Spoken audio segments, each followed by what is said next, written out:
Bueno, buenas tardes a todos en esta nueva reunión de Bioconlux para presentar a una persona y a un tema muy interesantes.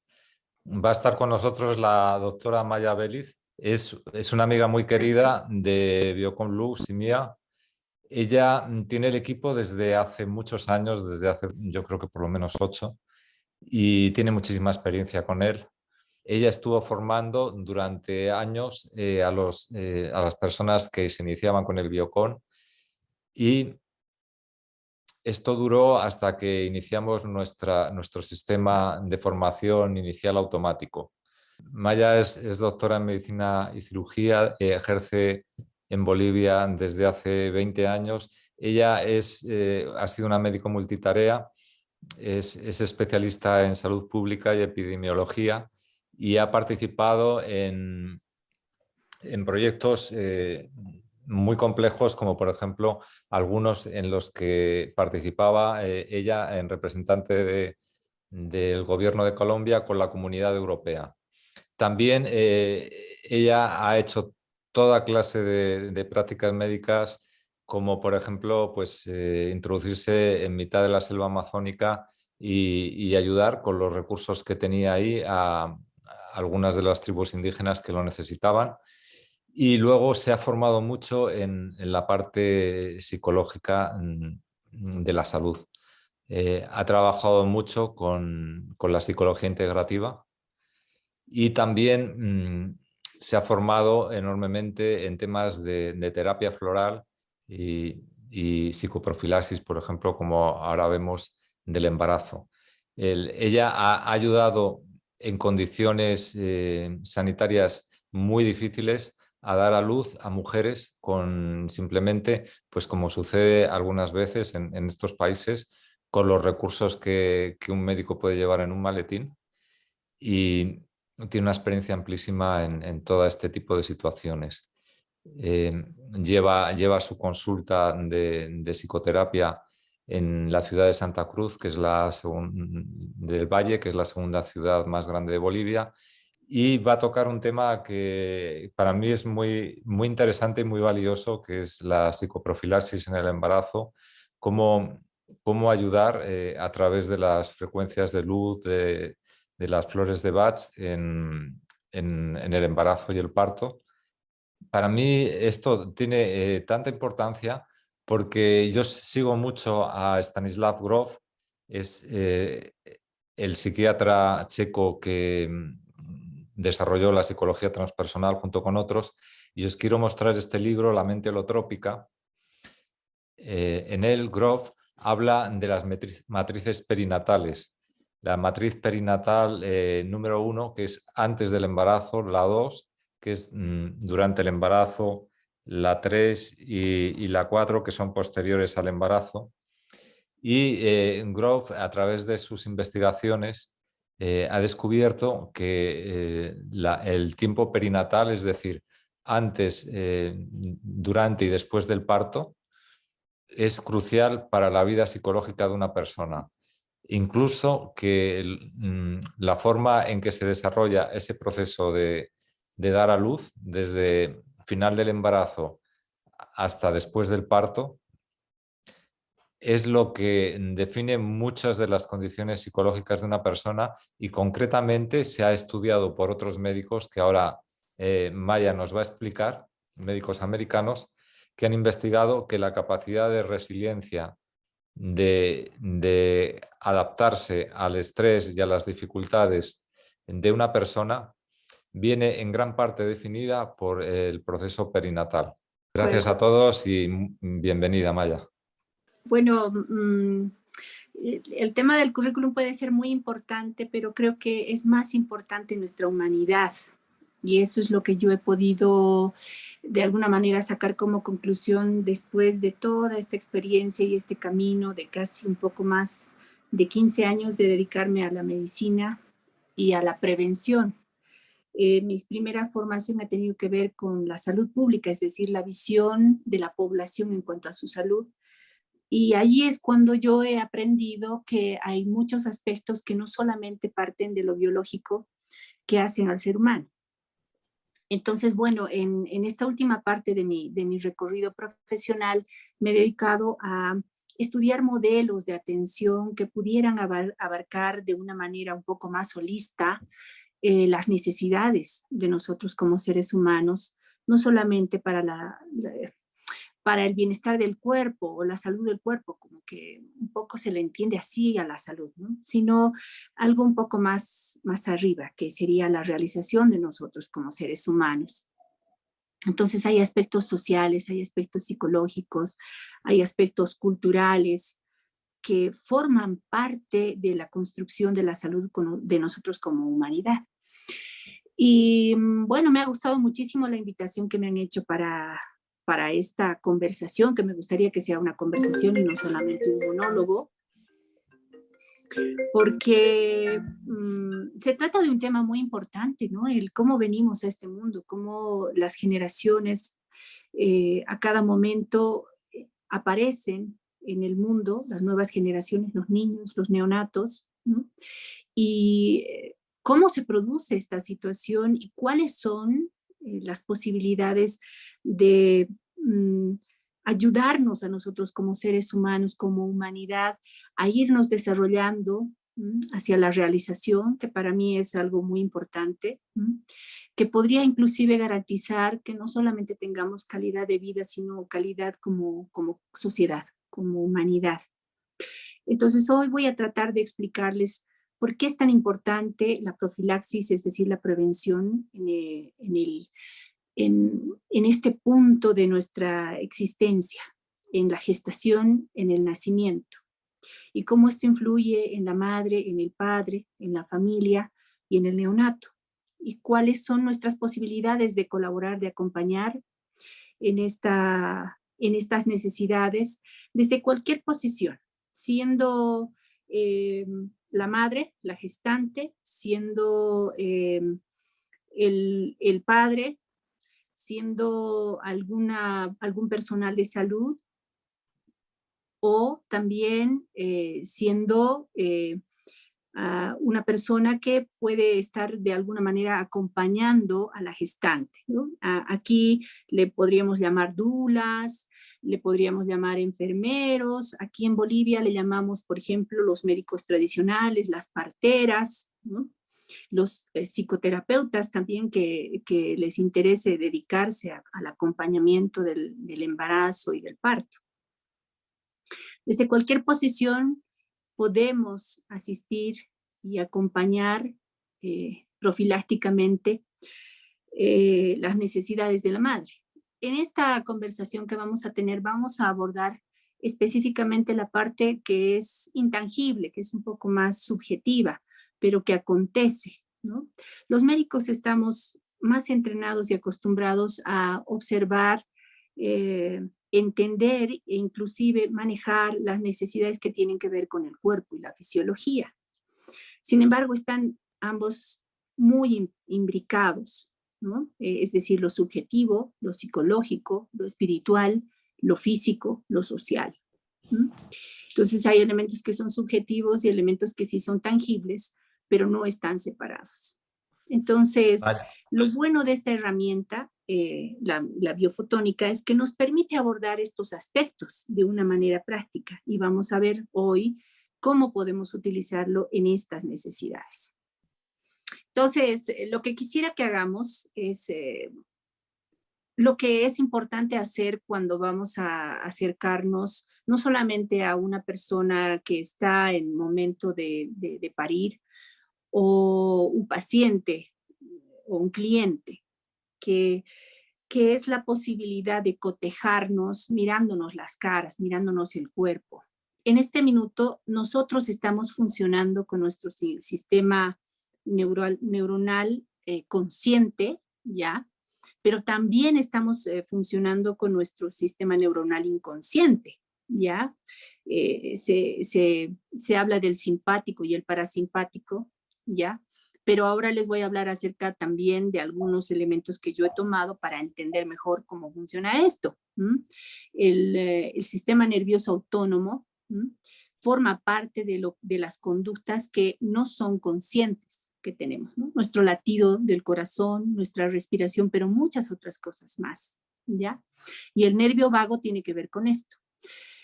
Y lo que la teoría polivagal nos ha aportado en este sentido es que este sistema no solamente funciona con estas dos ramas que se han descrito por años, sino que hay una tercera que al parecer forma parte de, digamos, una etapa evolutiva más amplia y que la tenemos los seres humanos y que supera a otros animales, ¿ya? En esta rama que se llama la rama ventral, ¿ya? Funciona nuestra capacidad de socialización, ¿ya? Esta rama está conectada con los nervios que están relacionados a la cara y al corazón, ¿ya? Y vamos a ver que es muy importante entender que esta rama ventral, ¿ya? Del sistema nervioso autónomo, es muy importante y muy decisivo entender cómo funciona para poder colaborar con nuestros pacientes. Entonces, quiero que tomen en cuenta que esto es muy importante a la hora de encontrarnos con el cliente o con el paciente o con el familiar, con cualquier persona, ¿ya? Especialmente en situaciones que pueden ser muy estresantes, ¿ya? Es decir, en donde hay posibilidad de un peligro imaginario o real, ¿ya? Les pongo un ejemplo. Si ustedes observan un par de cachorros, un par de perritos que están jugando, ¿ya? Cuando un perrito le muerde al otro por la espalda, digamos que en la patita, el otro perrito necesita verlo y olerlo, porque de esa manera va a cotejar si es que está haciendo una situación de amenaza o está haciendo un juego, ¿ya?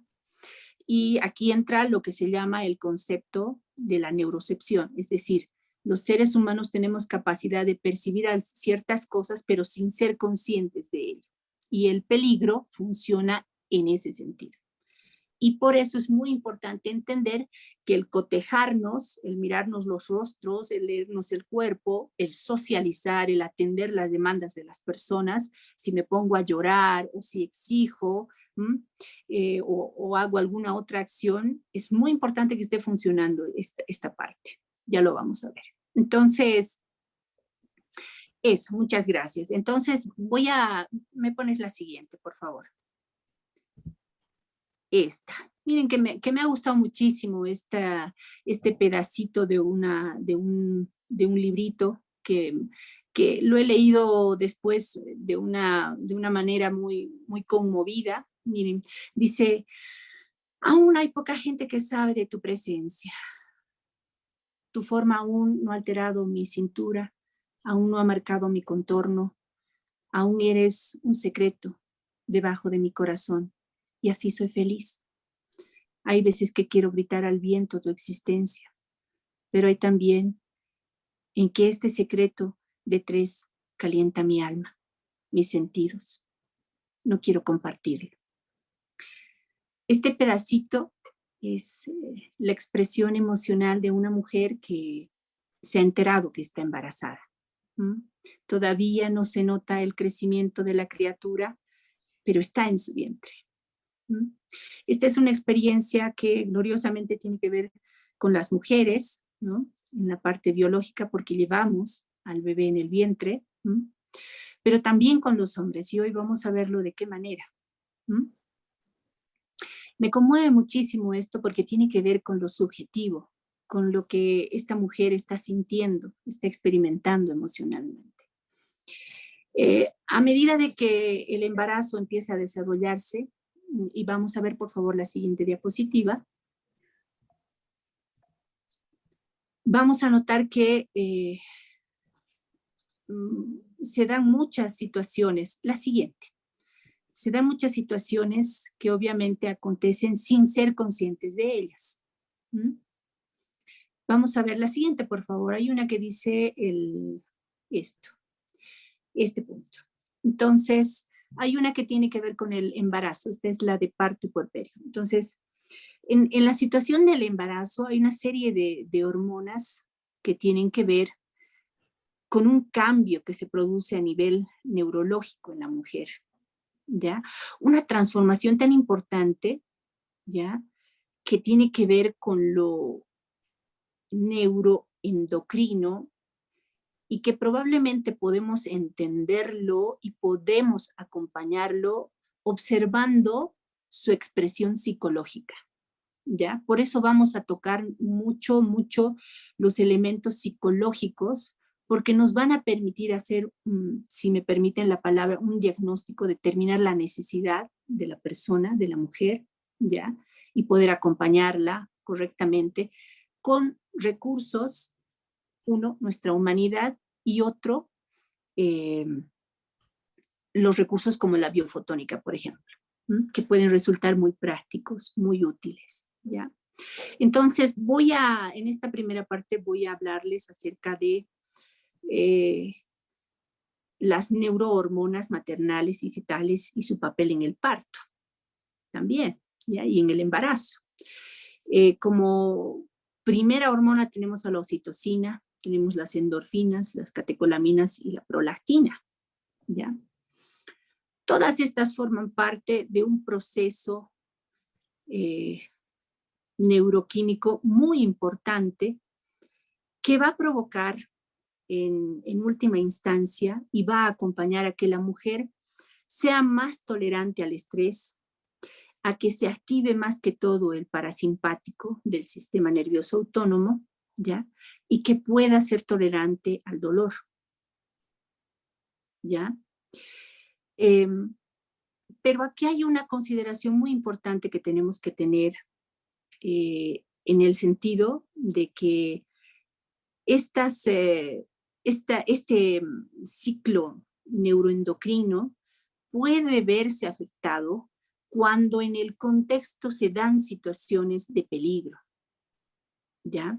Cuando en el contexto se dan situaciones de peligro. Esto es muy importante de considerar porque esto será lo que tendrán que ustedes distinguir muy acuciosamente cuando están acompañando a una mujer en parto, ¿ya? El solo hecho, por ejemplo, de que a la maternidad llegue una mujer, probablemente, digamos que que ya con dolores de parto y con urgencia, y que por accidente, por ejemplo, cualquier personal de la salud dijera, ¿cómo has podido llegar a las últimas? Eso, por ejemplo, porque por muy gentilmente que se hubiera dicho, ¿no? Esto ya resulta, desde la neurocepción, una insinuación amenazante. ¿Por qué? Porque provoca un sentimiento de culpa. Y cuando me culpan, lo primero que experimento es la defensa. Este lugar no es seguro. Estoy siendo objeto de un ataque, ¿no? Miren cómo en la naturaleza los felinos, por ejemplo, ante una situación de peligro que se los ha estudiado, ¿no? Detienen su trabajo de parto. Se detiene el trabajo de parto hasta que pase el peligro. ¿Mm? Pasa lo mismo con las mujeres en el trabajo de parto. Por eso muy frecuentemente se produce que cuando en el acompañamiento, el abordaje de una mujer en trabajo de parto, el espacio en el que está la mujer es amenazante, no es hogareño, no se siente segura, el trabajo de parto va a detenerse. Y en esto tienen que ver estas hormonas y las hormonas del estrés. Y obviamente aquí funciona el sistema nervioso autónomo, la neurocepción, es decir, que la mujer está siendo perceptiva, tal vez no a las palabras hipócritas que podría decir yo, digamos, que imagínense que estoy 24 horas ya en el hospital, que soy una obstetra, que estoy ya casi por terminar el turno, que estoy muy cansada, y que obviamente voy a hablar lo mejor que puedo con esta paciente, pero ya no tengo ganas de atenderla, humanamente ya no. Voy a hablar, voy a decir con mi boca ciertas cosas que se supone debo decir, pero mi expresión corporal va a decir otra cosa. La parturienta lo va a notar. Y eso puede también provocar que cualquier situación, sea la conducta del personal de salud o cualquier situación que parezca amenazante, interfiera en el proceso del parto. ¿Ya? Vamos a cambiar la diapositiva, por favor. Entonces, la Organización Mundial de la Salud y los estudios también lo respaldan. Si quieren ustedes interiorizarse más acerca de los lineamientos que propone ahora la Organización Mundial de la Salud, que tienen que ver con el trato materno neonatal respetuoso, ¿no? Y en donde se habla acerca justamente de llevar la maternidad, ¿no?, a una perspectiva, un cambio de paradigma en donde lo entendemos no como una patología, sino como una situación que además es social, es familiar, y en donde el pivote, el centro y quien toma las decisiones es la mamá, el papá, la familia. Y todo el personal de salud y toda la gente que trabaja al respecto tiene que asegurarse de garantizar un espacio seguro para la mujer que va a dar a luz, que va a parir. ¿Mm? Entonces, miren que ya las investigaciones nos están mostrando que es muy importante, por ejemplo, contar con un acompañante, ¿ya? Entonces, no solamente está el personal de la salud, no solamente está la criatura que van a nacer, no solamente está la mujer, ¿ya?, sino el acompañante. Entonces, puede ser que en muchos casos las personas que estén escuchando, estén asistiendo a este seminario, se dediquen a hacer el acompañamiento, es decir, ser acompañante de la mujer que va a dar a luz. Ese ha sido mi rol, y ese ha sido un rol que he cumplido con la intención de estudiar cuáles serían las mejores formas de acompañar a las mujeres para que su parto sea lo más, un término médico que utilizamos es eutóxico, es decir, lo más natural, lo más sano posible. Ya vamos a ver por qué, ¿ya? Entonces, no siempre lo puede hacer un profesional de la salud, sino un acompañante, una partera, una dula, un enfermero, una enfermera, ¿m?, o la pareja, la mamá, quien la mujer quiera que esté como su acompañante. Entonces, en el rol del acompañante es que yo he utilizado el biofotón, ¿ya? Porque obviamente el obstetra hace su trabajo y técnicamente es probo en ello, ¿ya? La enfermera hace su trabajo y es proba en ella, pero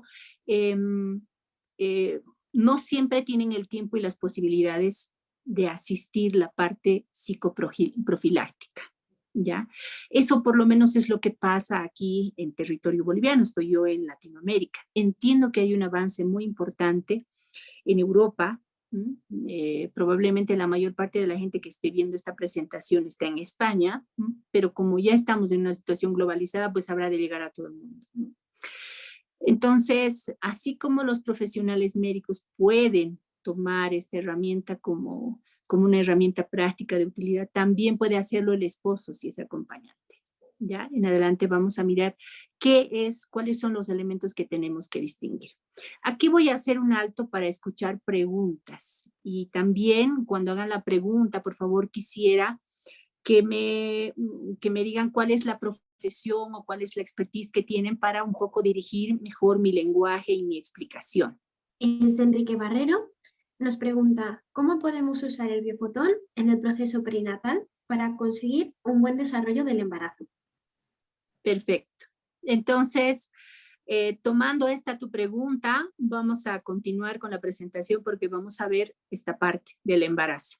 A ver, Luisa, si me ayudas, entonces veamos por favor en el compartir pantalla para acompañarlo con imágenes. Sí, un momento. Fernando, cuando puedas, por favor, compartir, te lo agradeceríamos un montón. La situación del embarazo, desde el momento en el que la mujer se entera de que está embarazada, en la parte subjetiva va a empezar a generarse algo muy interesante, ¿ya? Que es algo que nosotros tenemos que indagar en la mujer embarazada, ¿ya? Uno de los datos muy importantes que pueden estarnos hablando de que está pasando algo rápidamente o que hay que derivarlo con alguien que tenga la capacidad de hacerlo, psicoterapia o cualquier otra forma de hacerlo, es que la mujer va a consultar muy frecuentemente, va a acudir a consulta muy frecuentemente. Esto es lo que nos dice la literatura, con preocupaciones. ¿Por qué? Porque la mujer, cuando está embarazada, empieza a hacer una rememoración, empieza a tener imágenes, el recuerdo de cómo ha sido la gestación de ella misma, es decir, cuando ella ha estado en el vientre de su madre. Si me acompañan con la pantalla, con el compartir pantalla, eso es muy, muy importante porque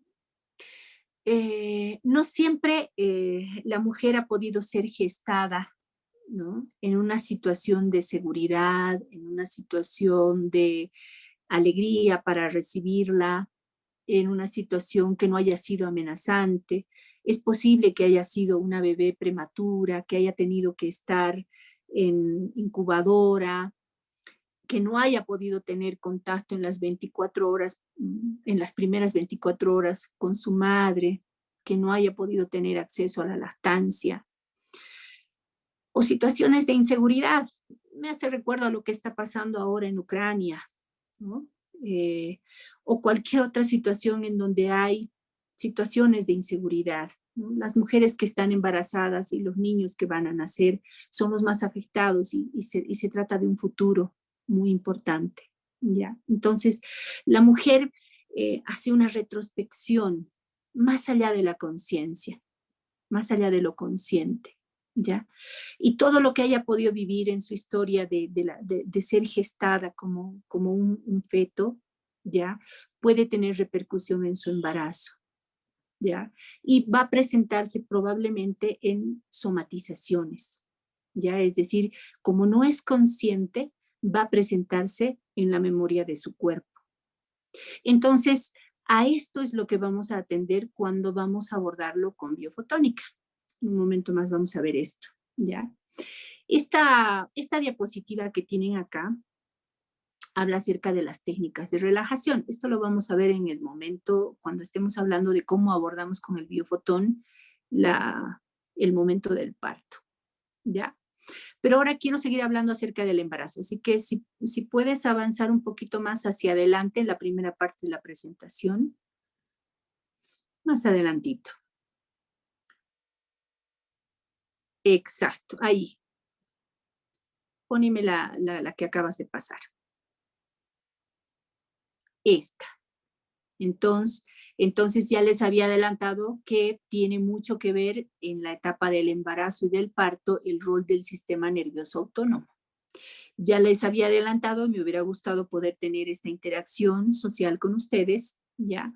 Porque existe la del sistema nervioso autónomo, la rama social, ¿ya?, la rama simpática y la rama parasimpática, ¿ya? Ustedes van a notar, por ejemplo, que los mamíferos, ciertos animales, cuando están ante una situación de peligro, pueden aparecer como muertas, ¿no? Si ustedes ven, por ejemplo, un gato persiguiendo a un ratón, el ratón parece que está muerto cuando el gato lo ha cazado, ¿no? Pero en realidad es su sistema parasimpático que ha hecho que se desconecte, ¿ya? En medicina esto lo conocemos nosotros como el shock neurogénico, ¿ya? Es lo que más nos preocupa en emergencias, que hay situaciones que producen mucho dolor, que pueden provocar que la rama parasimpática se active, ¿ya? Es el último recurso que tiene el ser humano cuando está enfrentado hacia el estrés, al dolor, ¿ya? Es desconectarse, es decir, cuando el dolor es intolerante, sea físico o emocional, entonces el ser humano se desconecta, igual que un cervatillo, igual que un ratón, ¿ya? Y no va a tener memoria de lo que ha pasado, obviamente memoria consciente, porque hay otra parte de sí misma que graba esto, ¿no? Y esto va a dar lugar a lo que llamamos el estrés postraumático, ¿ya? Y los trastornos que tienen que ver con el estrés postraumático o el estrés agudo, ¿ya? Esto es lo que queremos evitar con la psicoprofilaxis. La otra rama del sistema nervioso autónomo, ¿ya? Que es la que actúa antes que esta, porque la de la parasimpática es el último recurso, ¿ya? Es cuando vamos a notar que en la maternidad o ante una situación de riesgo, el paciente está quejoso, está reclamando, está agresivo, es decir, huir o atacar. ¿Ya? Esto es lo que tiene, esta rama tiene que ver con eso, con las acciones de huir o atacar. ¿Ya? Ahora, lo que nos dice la teoría polivagal, y pueden seguir investigando, no voy a entrar mucho en detalle al respecto, sino para poder guiar el cómo vamos a usar la biofotónica, ¿ya? Es que estas dos tienen utilidad, ¿ya? Pero pueden ser patológicas si es que no está activada la rama social. ¿Ya? Es decir, esto es lo que nos aporta la teoría polivagal y que para mí ha sido así como decir lotería. Ajá, o sea que es así, no solamente es el simpático y el parasimpático, sino la rama social. ¿Ya? Es decir, si una mujer está gritando, está majadera, está agresiva porque está en el trabajo de parto, ¿ya? Está funcionando desde su rama simpática. Nosotros tenemos que estar contentos en nuestros adentros porque la rama simpática en este caso es mucho más útil que la mujer por mucho dolor se nos desconecte, ¿no? Pero sea que funcionara, digamos, con el parasimpático, ¿ya? O el simpático, lo importante es que nosotros como acompañantes o como personal de salud atendamos al contacto social.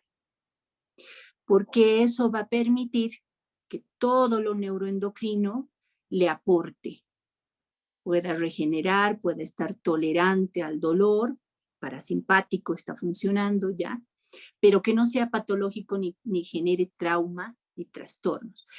A lo que más le tememos es al estrés postraumático y a la depresión postparto. Y lo que tenemos como evidencia es que cuando no se atiende la rama social, es decir, cuando culpabilizamos a la paciente, cuando la dejamos gritar, cuando la dejamos en soledad, cuando no conectamos socialmente con ella, ni permitimos que esté un acompañante, entonces allí estamos perjudicándola y ponemos en riesgo a ella y al bebé.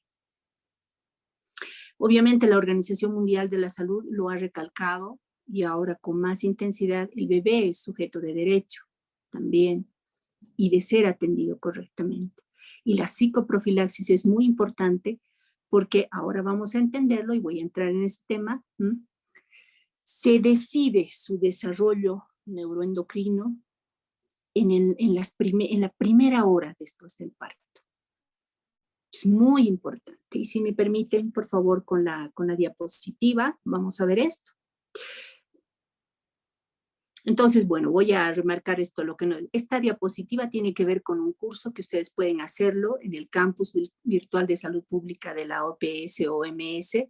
Es gratuito y tiene una certificación y lo hacen de manera virtual para todas las personas que trabajan alrededor de las mujeres. Así que pueden tomarlo. Esta diapositiva está tomada de este curso, ¿no? Y habla acerca de cuál es actualmente la iniciativa internacional del parto, ¿no?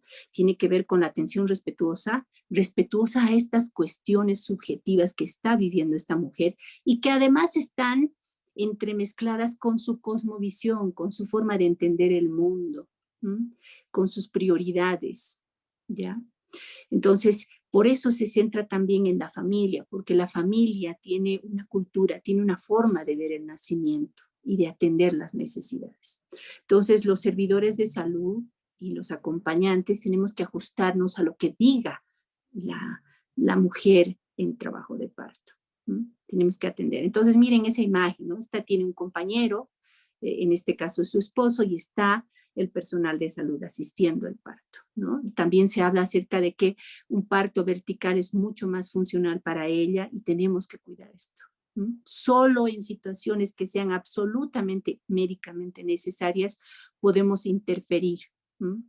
Pero cuando se hace psicoprofilaxis, lo que se ha encontrado, y si me permites la siguiente diapositiva, es que se previene esto, es decir, que no hay complicaciones. Entonces, esto es lo que nos plantea la OMS, ¿no? Se debe promover el vínculo temprano madre-hijo, ¿no? Manteniendo a los recién nacidos sin complicaciones en contacto piel a piel con su madre durante la primera hora después del nacimiento para prevenir la hipotermia y promover la lactancia. Y ahora ustedes también podrían completar aquí por qué es importante el contacto piel a piel y la lactancia en términos subjetivos, en términos de lo que no podemos ver que acontece en el sistema nervioso de la criatura. Cuando nace tiene la primera experiencia de estrés, es decir, la experiencia hormonal, está lleno de adrenalina, ¿ya? Y de cortisol, la criatura. Y pueden creer que solo va a terminar de madurar su capacidad de manejar estas hormonas del estrés, ¿ya? Y se va a aliviar cuando su piel tenga contacto con la piel de su madre. Y cuando su boca y su nariz puedan olfatear el pezón de la madre y la criatura pueda mirar a su madre a los ojos. Además, que la influencia de las hormonas en la madre va a hacer que la madre tenga una entonación en frecuencias altas, ¿ya? Que va a activar a la rama social del sistema nervioso autónomo de la criatura. Los estudios de neuropsicología han demostrado que cuando hablamos de dejar que el niño llore porque no siente todavía, porque no está maduro, ¿no? Es abuso, es maltrato, ¿ya? ¿Por qué? Porque esta criatura va a empezar primero a demandar necesidad porque está en una situación de estrés, entonces el sistema nervioso está funcionando. ¿Y qué hemos dicho? Lo primero que utiliza el ser humano es la parte de su sistema nervioso autónomo más evolucionada, es decir, la rama social. Por eso va a chillar, va a demandar. Y ahí está funcionando también el simpático. Pero si no consigue tener este contacto social, este primer contacto social con su madre, piel a piel, con su voz, con su mirada, con el pezón, entonces va a seguir chillando hasta que luego va a funcionar el parasimpático. Entonces va a entrar en una especie de shock neurogénico. ¿Ya? Y yo podría decir, si soy un médico inexperto, si soy una persona que no tiene conocimiento de esto, ¡ah, qué lindo bebé! Ya se calmó. Es un lindo bebé, es un niño bueno, una niña buena. Pero tenemos ahí una criatura que no ha terminado de madurar su capacidad de elaborar el estrés en adelante y puede tener un futuro psicológico muy dañino.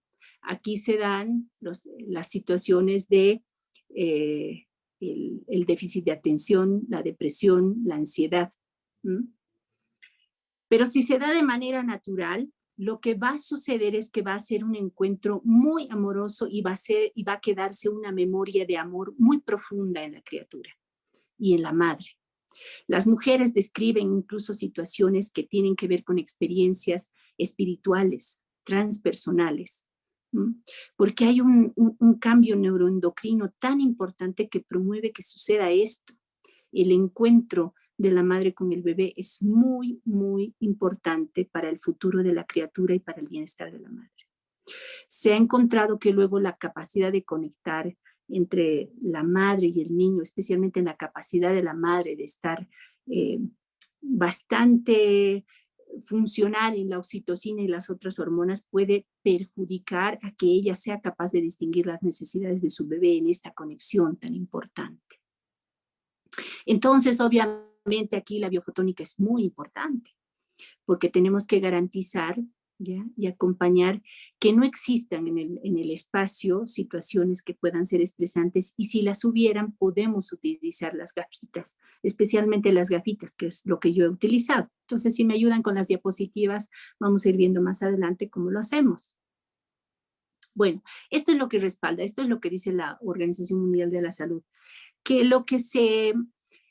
que la evidencia ha demostrado que estas son las técnicas que se utilizan para el manejo del dolor, ¿ya? Y que la posibilidad de la madre de poder parir y estar en contacto con su bebé se aseguren, porque estas técnicas van a determinar que el parto sea natural, eutóxico, sin complicaciones, ¿ya? Entonces, dentro de las técnicas de meditación, ¿ya? Y de relajación, podemos utilizar la biofotónica y esto es a lo que me estoy dedicando, a hacer investigación para verificar su eficacia. Voy a agradecer que cuando ustedes lo utilicen me compartan su información, sus experiencias, porque al final voy a dejarles mi correo electrónico, porque es muy importante encontrar todos los recursos que sean importantes que nos puedan ayudar a hacer una muy buena psicoprofilaxis de los bebés que están llegando a este mundo, ¿ya? Entonces, no se consideran como importantes las técnicas que puedan tener que ver con intervenciones, por ejemplo, anestesia o inducir el parto. Se ha encontrado que puede ser útil en algunos casos que sean de realmente riesgo, ¿ya? Pero que en la mayor parte no colaboran a la conexión que debería haber entre el bebé y la madre, porque se altera lo neuroendocrino. ¿Ya? La siguiente, por favor. Bueno, ya hemos visto esta, pasamos. Y esto también ya lo hemos visto. Pasamos. Estás yendo hacia adelante. Bueno, entonces,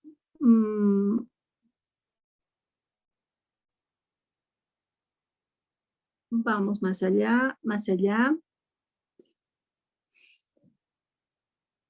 Acá.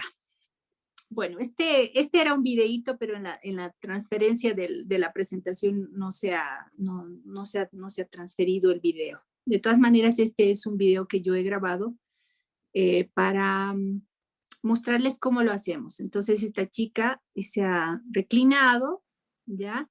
Le he puesto las gafitas. La situación, ¿cómo ha sido? Ella venía a psicoterapia profiláctica, ¿ya? De su embarazo y obviamente ha sido una historia de su propio nacimiento muy dolorosa, ¿ya? No ha tenido contacto con su madre en las primeras horas y luego ha vivido una situación de una mala parentalidad, ¿ya? Cuando se produce que la pareja tiene disturbios como pareja, entonces esto a veces a los padres no le permiten atender las necesidades, es decir, la parentalidad, el cuidado del hijo, ¿ya? Esta paciente tenía esta dificultad. Entonces, el acompañamiento entendiendo cuáles eran las necesidades de su embarazo, nos ha llevado a utilizar la biofotónica para ayudarla a que procese, a que sea más capaz de manejar esta situación que en su caso tenía que ver con mucha rabia, ¿ya? Mucha rabia, que se producía más bien como, se expresaba más bien como dolor, ¿ya? Ella antes de la psicoterapia estaba viviendo una especie de somatizaciones, de dolor, ¿ya? Escudriñando en todo lo que le aparece de la historia con su madre, cuando ella investiga cómo había sido la situación del embarazo, su nacimiento, ahí se van tejiendo los hilos y vamos encontrando a través de las técnicas de psicoterapia lo que va pasando profundamente en ella, ¿ya? Y lo hemos abordado utilizando biofotónica. Esto ha ayudado a aliviar estos síntomas que tenía en el embarazo, ¿ya? Pero para la situación del parto se ha dado en el momento de la pandemia. Ella ha tenido que experimentar la agresividad del sistema de salud en ese momento, no porque el sistema de salud sea agresivo, sino porque estaba colapsado. Ella tenía COVID, estaba infectada de COVID. Entonces, no pudo conseguir poder ingresar a la maternidad para su parto. Entonces, allí fue cuando tuve que acompañar su parto, ya como partera y también como psicoterapeuta. Ella sí ya estaba familiarizada con la biofotónica.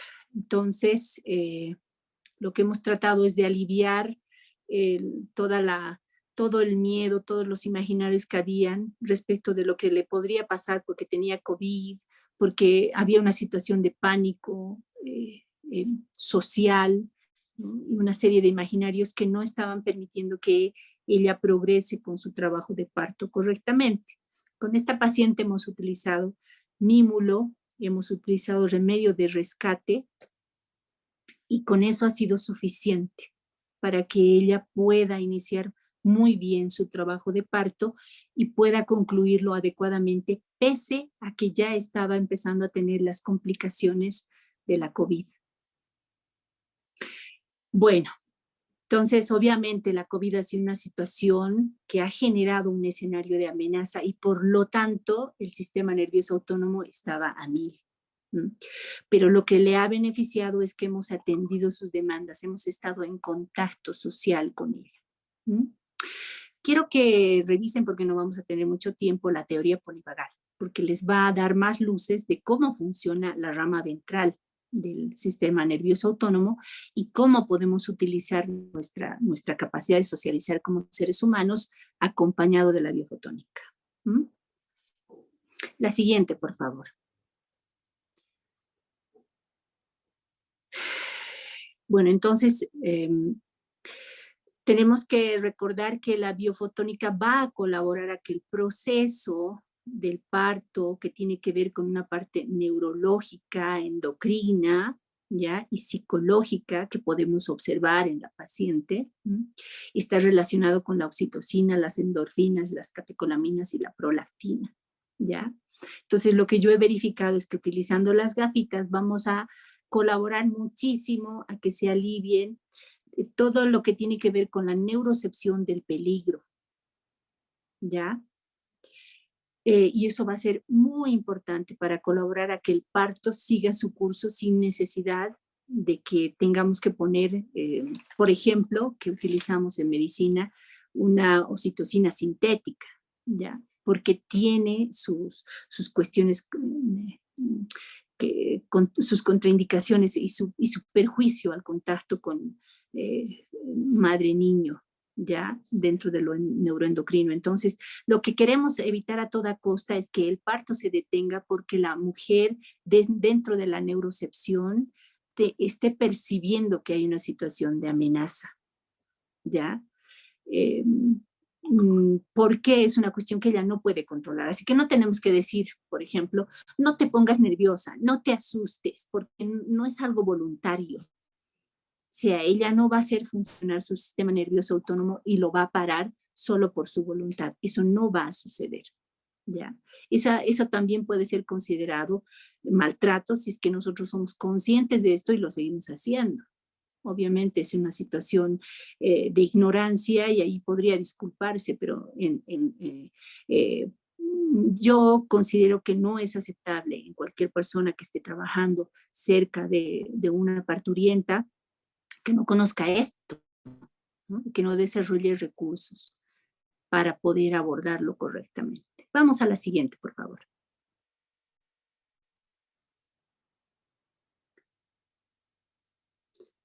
Entonces, repasando también vamos a ver esto, ¿ya? Acuérdense que para que el embarazo progrese correctamente y nuestro acompañamiento profiláctico se dirigirá a esto, a trabajar sobre la memoria mental y la memoria del cuerpo respecto de cómo ha vivido esta pequeña niña siendo mujer, ¿ya? Su gestación. Es decir, cómo ha sido gestada y cómo ha sido su situación de los primeros días, las primeras horas, ¿ya?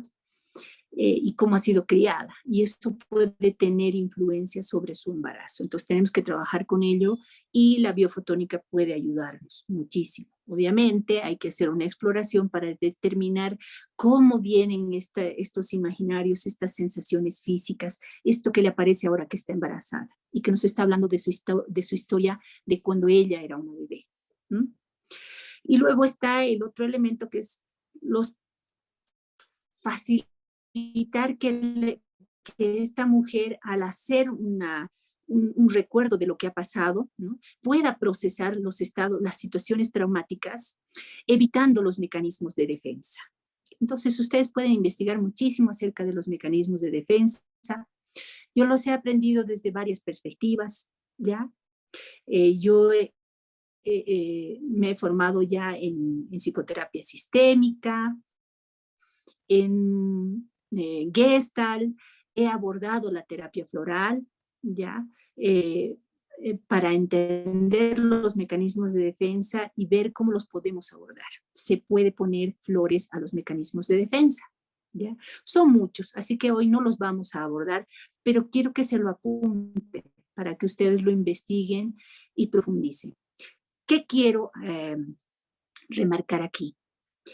Que para poder acompañar esta situación, estos estados, estas necesidades, propias necesidades, para no transferir lo que es nuestro al paciente, porque puede pasar esto, ¿ya? Se llama la transferencia y la contratransferencia, ¿ya? Entonces es muy importante también que a la hora de investigar estas cosas trabajen en sí mismos. Esto puede hacernos ser más eficaces a la hora de acompañar las necesidades del cliente o del paciente. Vamos a la siguiente, por favor. Pues Maya, de verdad, muchísimas gracias por tus explicaciones. Da gusto oírte hablar y lo menos que haces estas charlas. Así que muchísimas gracias por estar aquí con nosotros. Muchas gracias a todos por estar aquí en este webinario. Y nada, esperamos tenerte otra vez prontito por aquí, Maya. Claro que sí, les mando un cariño grande desde acá y mis mejores deseos. Mi correo electrónico estaba allí en la presentación y por lo que fuera, pues pueden pedirlo para contactarme. Cariños. Pues nada, Maya, hasta luego, muchas gracias y buenas tardes a todos.